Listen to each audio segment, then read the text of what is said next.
Assalamualaikum warahmatullahi wabarakatuh. Hamdan wa syukran lillah. La hawla wa la quwwata illa billah. Ashhadu an la ilaha illallah wa ashhadu anna Muhammadan abduhu wa rasuluh alladzi la nabiyya ba'dah, amma ba'du. Alhamdulillah, ikhwati fillah rahimani wa rahimakumullah.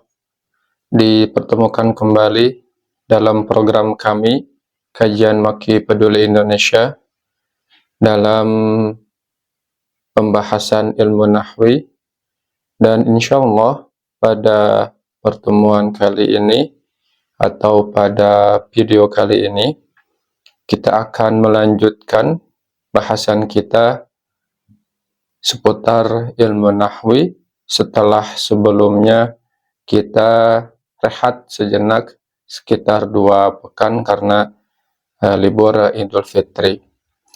Dan ikhwati fillah, sebagai murajaah, pada video-video sebelumnya kita telah membahas al-ismu atau kata benda dari berbagai aspek. Di antaranya adalah al-ismu ditinjau dari segi adadinya. Itu terdapat ada beberapa macam.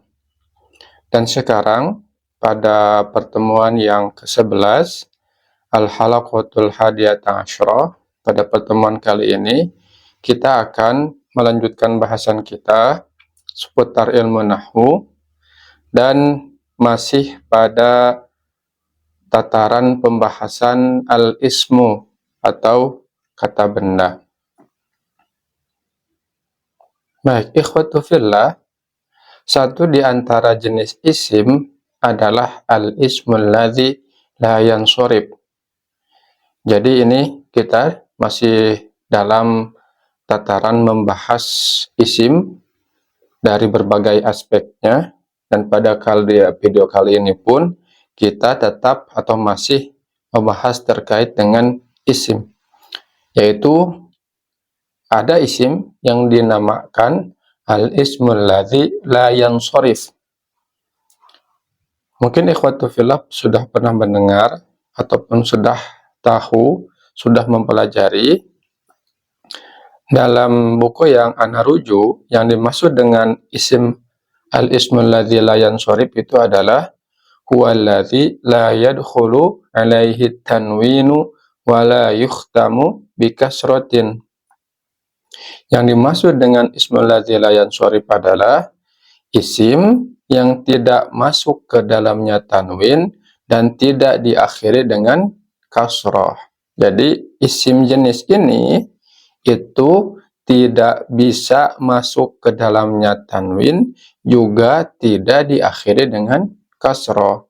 Sementara kita tahu bahwa satu di antara ciri isim adalah adanya tanwin dan juga menerima kasrah di akhirnya. Namun untuk jenis ini itu tidak bisa atau tidak menerima tanwin dan juga tidak diakhiri dengan kasrah. Contoh misalkan al-amtsilah, kata Aisyah. Kata Aisyah itu merupakan satu di antara contoh al-ismul ladzi la yansorib. Maka tidak bisa kita membaca Aisyatun dengan dhammatain atau tanwin, ataupun fathatain Aisyatan, apalagi Aisyatin. Tidak bisa seperti itu, karena Aisyah satu di antara al-ismul ladzi la yansorib, yaitu isim yang tidak menerima tanwin dan juga tidak diakhiri dengan kasrah. Maka kita sering melihat ketika kita membaca kitab-kitab hadis, ketika ada satu riwayat yang diriwayatkan oleh Aisyah radhiyallahu anha, maka dituliskan biasanya an Aisyata, walaupun di depannya ada an, Sementara kita tahu bahwa an itu adalah satu di antara huruf jar. Artinya isim yang terletak setelah an itu pasti majrur dan cirinya kasroh. Namun dalam konteks ini Aisyah termasuk ismul ladzi la yansorif, maka dibaca an Aisyata, bukan an Aisyati. Aisyah di sini artinya Aisyah, nama ismul alam. Kemudian Ahmad.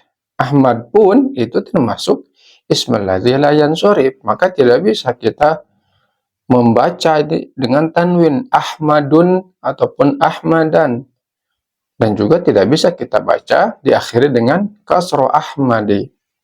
Dan Ahmad di sini artinya Ahmad ismul alam.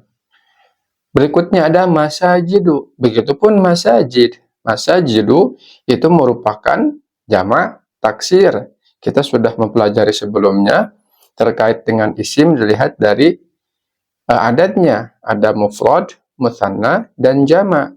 Satu di antara jenis jamak adalah jam'ut taksir, dan masajid adalah satu di antara contoh-contoh kata yang dijamakkan dengan jamak taksir. Dan masajid juga termasuk al-ismul ladzi la yansorif, itu tidak menerima tanwin, maka kita tidak bisa membaca masajidun ataupun masajidan, apalagi masajidin. Maka juga tidak bisa menerima kasroh atau tidak diakhiri dengan kasroh masajidi. Dan masajid itu artinya adalah masjid karena memang merupakan jam'ut taksir, kata plural dari kata masjidun. Berikutnya ada syaba'an, artinya adalah kenyang. Dan ini pun termasuk ismul ladzi la yansorif. Tidak bisa dibaca syaba'anun, syaba'anan, apalagi syaba'anin. Berikutnya ahsanu. Ahsanu pun termasuk ismul ladzi la yansorif. Artinya adalah yang terbaik, yang paling bagus, ahsan itu. Utsman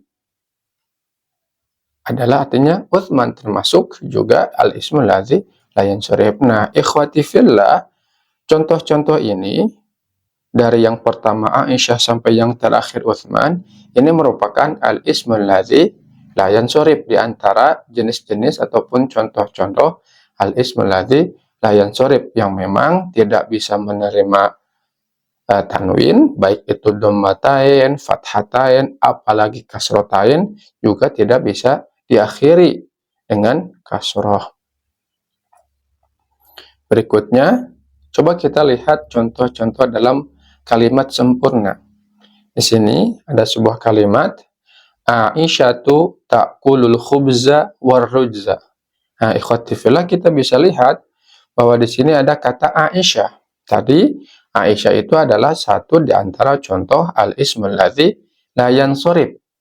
Nah, maka kita tidak bisa membaca Aisyatun ta'kulul khubza warrujza. Kita tidak bisa membaca dengan dhammatain atau tanwin, karena tadi Aisyah adalah ismul ladzi la yansorif, dan ismul ladzi la yansorif itu adalah isim yang tidak bisa masuk ke dalamnya tanwin, juga tidak diakhiri dengan kasroh. Artinya adalah Aisyah sedang makan roti dan nasi. Berikutnya, marortu bimasajida katsiratin. Nah, bisa dilihat ikhwati fillah, di sini ada kata masajid. Masajid adalah satu di antara contoh al-ismul ladzi la yansorif. Dan kata masajid ini diawali atau datang sebelumnya, persis sebelumnya huruf bi. Sementara kita tahu bahwa bi itu adalah satu di antara huruful jarri, huruf-huruf yang memajrurkan isim yang datang setelahnya.